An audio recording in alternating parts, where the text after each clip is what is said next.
सभी को राम नाम। मैं हूं अंकित सिंह। आपने विभिन्न पिक्चरों में देखा होगा जो कोर्ट होते हैं उनके अंदर एक मूर्ति रहती है जिसके आंखों पर पट्टी बंधी रहती है, एक हाथ में तलवार और एक हाथ में तराजू रहता है। आखिर आपने कभी सोचा है कि यह मूर्ति किसकी होती होगी और इस मूर्ति से संबंधित चीज़ों का क्या अर्थ निकलता है? असल में यह मूर्ति यूनान की देवी जस्टिया की है और इन्हीं के नाम से जस्टिस शब्द की उत्पत्ति हुई है।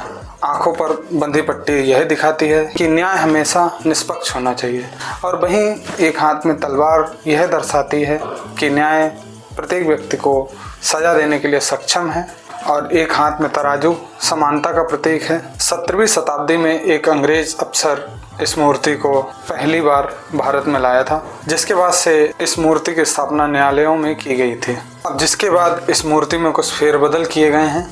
इस मूर्ति में जो फेरबदल किए गए हैं उसमें इस मूर्ति की आंखों से बंधी हुई पट्टी को हटा दिया गया है। भारत के चीफ जस्टिस द्वारा कहा गया कि कानून अंधा नहीं है और कानून देखकर निष्पक्ष सजा देता है और कानून की निगाह में सभी बराबर हैं। और वहीं दूसरे हाथ में तलवार आज के समय के हिसाब से सटीक नहीं बैठ रही थी, जिसके बाद दूसरे हाथ में भारत का संविधान थमा दिया गया और वहीं तराजू को वैसी ही स्थिति में रखा गया, उसमें कोई फेरबदल नहीं किया गया। आप भी अपनी राय कमेंट्स के माध्यम से अवश्य रखें। फिर मिलेंगे किसी नए टॉपिक के साथ। तब तक के लिए नमस्कार। अपना कीमती समय देने के लिए बहुत बहुत धन्यवाद।